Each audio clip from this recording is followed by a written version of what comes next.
The air in the intensive care unit is a carefully balanced cocktail. It is 1 part antiseptic, sharp and sterile, a chemical promise of safety that never quite masks the second ingredient: fear.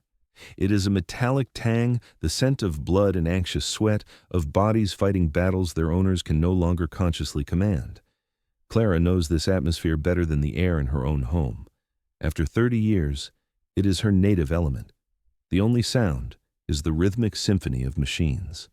A ventilator sighs its steady metronomic breath. A cardiac monitor beeps a soft electronic pulse. Each sound is a vital sign, a note in the fragile music that separates life from death. Clara moves through this soundscape like a conductor, her ears tuned to the slightest shift in rhythm, the faintest hint of discord. Her gaze sweeps across the glass-walled rooms. Bed 1, a post-op CABG, stable. Bed 2, a severe pancreatitis, still critical but holding. Bed 3, Mr. Harris. He is the one her professional instincts have tagged with a silent, invisible warning label. A complex abdominal surgery 2 days ago. On paper, he is recovering. His numbers are within acceptable parameters, but paper lies. Numbers are just ghosts of the truth. Clara steps into his room, her rubber-soled shoes making no sound. The fluorescent light hums, casting a pale, unforgiving glow on the man in the bed. He is a web of tubes and wires, a prisoner of technology. She checks his IV drip, the clear fluid a slow, steady lifeline. Her fingers, practiced and gentle, find the pulse at his wrist. It is a little fast, a little thready. Tachycardia. The monitor confirms it. 115 beats per minute, not high enough to trigger an alarm, but high enough to be a question. She observes his skin. There's a faint, almost imperceptible mottling around his knees, a lacy pattern of purple and white. It is the body's vasculature starting to protest, a subtle SOS from deep within. His urine output in the last hour was 30 milliliters, another data point that, by itself, means little. But together, these details are forming a constellation, a picture only visible to someone who has seen it 1,000 times before. "Everything all right, Clara?" The voice belongs to Maya, a new graduate nurse, barely a year out of school. Her eyes are wide, still holding the nervous energy of inexperience. She looks at the monitors, then at Clara, trying to see what the older nurse sees. "His pressure is trending down," Clara says, her voice low and calm. "Just slightly, and he feels cool." She does not say that her gut is screaming. Instinct is not a measurable vital sign. It does not chart well. Maya nods, accepting the assessment without question. In the ecosystem of the ICU, Clara is an apex professional. Residents, fellows, even junior attendings, they all learn quickly to listen when Clara raises a concern. Her quiet observations have averted more disasters than the hospital's official safety committee ever will. She is the unit's institutional memory, its living, breathing protocol. The hiss of the automatic doors announces a foreign presence. It is not the familiar tread of a doctor or the squeak of a respiratory therapist's cart. This is the sound of expensive leather shoes on sterile linoleum. Mr. Thompson enters the unit like a colonizer planting a flag. He is the new chief administrative officer, a man with an MBA and a profound misunderstanding of what happens within the walls of a hospital. He carries a tablet instead of a stethoscope, his gaze fixed on metrics and budgets, not patients. He is flanked by 2 junior administrators who look as out of place as he does. "Night shift efficiency tour," he announces to the charge nurse, his voice too loud for the hushed environment. He does not ask. He declares. His eyes scan the unit, not seeing the fragile lives hanging in the balance, but the depreciation value of the equipment keeping them there. He moves from room to room, his commentary a low murmur of acronyms and financial jargon. He stops at the doorway of Mr. Harris's room, his gaze falling on Clara. "You," he says, not using her name, though it is printed clearly on her badge. "Explain the necessity of this continuous cardiac output monitor. It's a high-cost disposable." Clara turns from her patient. She straightens up, her posture professional, her face unreadable. "Mr. Harris had a major intra-abdominal surgery. He's at high risk for fluid shifts and hemodynamic instability. The monitor allows us to track his cardiac output and fluid responsiveness in real time, which is critical for guiding resuscitation. Thompson taps his screen. His blood pressure is stable according to the chart. It's trending downward, Clara corrects him gently, and his heart rate is compensating. By the time his pressure drops significantly, he'll already be in shock. This device helps us see the problem before it becomes a crisis. Thompson's patience, already a thin veneer over his arrogance, flatlines. He looks past her, toward a young medical resident who has just entered the unit. "Doctor, can you give me a real assessment? I'm trying to understand why we're spending $400 a day on a sensor for a stable patient." He speaks as if Clara is not there, as if she's part of the machinery, a piece of humming, beeping furniture. The resident, eager to please the new administrator, glances nervously from Thompson to Clara. He knows Clara's reputation. He also knows who signs his paychecks. "Well, sir," the resident begins, fumbling. "The standard of care, it's, often used in these cases." Clara does not flinch. She does not argue. She has been erased from conversations in her own workspace by men in suits for 3 decades. Her anger is a cold, hard stone she has learned to carry without complaint. She turns back to her patient, her focus absolute. Mr. Harris is her responsibility. Mr. Thompson is just a distraction. The administrator moves on, his voice fading down the hall as he interrogates another nurse about the cost of IV tubing. The insult hangs in the air, thick and suffocating. Maya comes to stand beside Clara, her young face tight with indignation. "He can't talk to you like that." "He can," Clara says, her eyes still on Mr. Harris. "He just did." She has had this conversation before, with dozens of younger nurses over the years. They arrive from school full of passion and a belief in a just system. Clara's job, she has long decided, is to teach them how to survive the system's injustices without losing their passion. "It's not right," Maya insists. "No," Clara agrees. "It's not. Now, hand me the glucometer. I want to check his blood sugar." Her professionalism is a shield. It has to be. An hour passes. The rhythm of the night shift resumes its steady hypnotic beat. Clara charts her observations on Mr. Harris meticulously. Tachycardia, low urine output, skin mottling, cool peripheries. She requests another set of labs, specifically a lactate level and a blood gas. Each request is a quiet escalation, a documented trail of her growing concern. Mr. Thompson, unfortunately, has not left. He has set up a temporary command post at the central nursing station, his tablet glowing in the dim light. He is interrogating the charge nurse about staffing ratios, his questions loaded with the implication of inefficiency. He sees the new lab order for Mr. Harris pop up on a screen. Another one?" His voice cuts across the station. "Nurse Clara, is it? We just ran a full panel on this patient 4 hours ago. Is this really a judicious use of hospital resources?" Clara stands up from her computer and walks over to the station. She keeps her voice even, clinical. "His clinical picture is changing. I'm concerned about early sepsis. An elevated lactate would be a key indicator." "You're concerned," Thompson repeats, the word dripping with condescension. "You are not a physician. You do not diagnose. Your job is to execute physician orders." His ego is malignant, metastasizing through the unit. "My job is to advocate for my patient," Clara says, her voice still quiet but now edged with steel.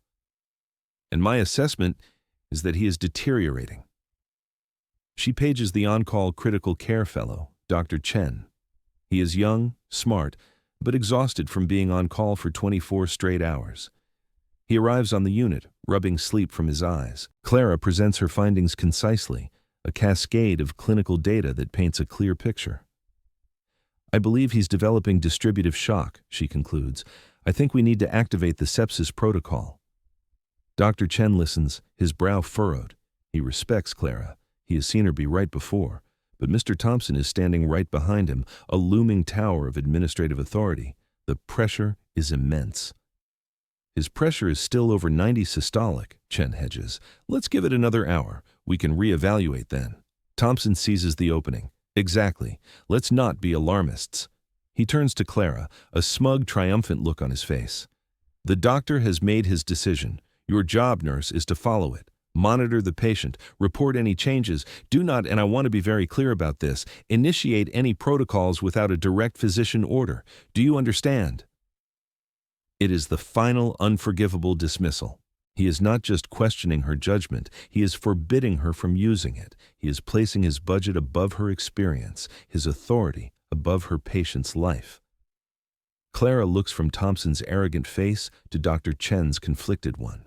She looks at Maya, who is watching with a horrified expression. She gives a single sharp nod. I understand. She walks back to Mr. Harris's room. She understands perfectly.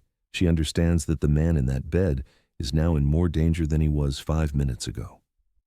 She understands that she's been ordered to stand by and watch the fire start, forbidden from putting it out. So, she stands. She watches. She is a sentry at the gates of a coming disaster. The crisis, when it comes, does not arrive quietly. It explodes. The monitor above Mr. Harris's bed, which has been beeping its steady, reassuring rhythm, suddenly shrieks. A cacophony of alarms blares through the ICU, a sound that slices through the night's quiet hum. Every head on the unit snaps toward room 3. Red numbers flash on the screen. Blood pressure, 65/30. Heart rate, 140. Oxygen saturation, 82%. Mr. Harris is crashing. The subtle signs have cascaded into a full-blown physiological collapse, septic shock, in all its brutal, life-threatening reality. Clara is already moving before the first alarm finishes its cycle. She hits the code blue button on the wall, flooding the unit with the urgent call for help. Mr. Thompson, who had been packing up his tablet, freezes at the nursing station. The color drains from his face. The abstract numbers on his spreadsheet have just become a terrifying, screaming reality. He is a man accustomed to the controlled environment of a boardroom. The raw, visceral chaos of a medical code renders him utterly impotent. He stares, paralyzed. Dr. Chen rushes into the room, his exhaustion replaced by a surge of adrenaline, but he is a step behind the situation. He shouts for a central line kit, for pressors, but his voice is tight with panic. He is reacting, not commanding. Clara's voice cuts through the noise like a surgeon's scalpel. It is not loud, but it is absolute. It carries the weight of 30 years of crises faced and managed. Maya, crash cart now, she orders. Page Dr. Evans directly. Tell him code sepsis room 3. Dr. Chen, I need you to get the airway. Bag him on 100% oxygen. I'll get access. She does not wait for confirmation. She is a blur of motion. Her hands, steady and sure, rip open a new IV start kit. The patient's veins are collapsing, but she finds one in his forearm on the first try. Her touch a miracle of practiced skill. She hangs a bag of saline and opens it wide, trying to pour volume back into his failing circulatory system. The room fills with people, nurses, a respiratory therapist, another resident. But it is Clara who is the calm center of the storm. She is calling out orders, delegating tasks, her mind processing a dozen streams of information at once. Push 1 amp of epinephrine. Someone get me a pressure bag for this fluid. What's the rhythm on the monitor? Is it still sinus tach? She is not just a nurse anymore. She is the conductor of a frantic life-or-death orchestra, and everyone is playing her tune. Dr. Chen, to his credit, recognizes his own panic and defers, focusing on managing the patient's airway as she directed. He follows her lead without question. The hierarchy has inverted not by argument or rank, but by the undeniable gravity of pure competence. Mr. Thompson stands in the doorway, a ghost at the feast, watching the woman he dismissed as just a nurse single-handedly run the fight for a man's life. He sees the absolute certainty in her movements, hears the unshakable authority in her voice. He sees the entire medical team turning to her for guidance. The foundation of his worldview, a neat pyramid with administrators at the top and nurses at the bottom, is crumbling before his eyes. The automatic doors to the unit hiss open again. Dr. Evans, the chief of critical care, strides in. He's a tall man with graying hair and eyes that have seen everything. He takes in the scene in a single, sweeping glance, the crashing patient, the organized chaos of the team, and Clara, at the heart of it all, directing the resuscitation. He walks straight into the room, his presence immediately calming the remaining frayed nerves. He does not address the panicked fellow or the other resident. He walks directly to Clara's side. Clara, he says, his voice a low rumble of confidence. Talk to me. What have we got? Thompson, seeing his moment to reassert control, steps forward. Dr. Evans, thank God you're here. This nurse, she... Dr. Evans holds up a hand, cutting him off without even looking at him. His entire focus is on Clara and the patient. Clara? He repeats. Severe septic shock, doctor, Clara reports, her voice a rapid-fire stream of clinical data. Sudden decompensation about 5 minutes ago. BP bottomed out at 65/30. We've given one of EPI, 2 liters of fluid are going in. I have a norepinephrine drip ready to hang as soon as we get a central line. I was concerned about him an hour ago, but Dr. Chen and Mr. Thompson felt it was best to wait. She delivers the last line without a trace of accusation. It is a simple statement of fact. It is more devastating than any insult could ever be. Dr. Evans's eyes flicker for a second toward Thompson. A storm gathers in his gaze. He turns his head slowly, deliberately, and fixes the administrator with a look of pure, unadulterated ice. Mr. Thompson, he says, his voice dangerously quiet. Were you practicing medicine tonight? No, of course not, Thompson stammers.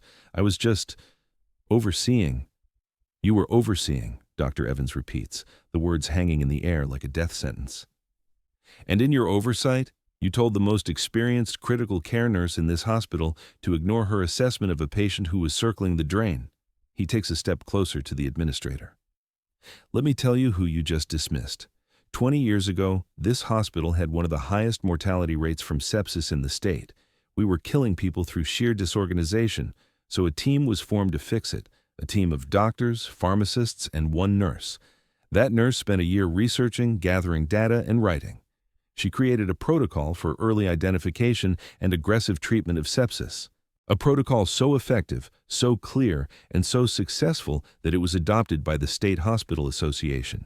He points a finger at Clara, who is still working on her patient, oblivious to the drama unfolding behind her. Her protocol, the one with her name on the research publication, the one that is now the mandatory standard of care in every single ICU in this state. That is the nurse you told to stand down. That is the nurse whose expertise you decided was worth less than your spreadsheet.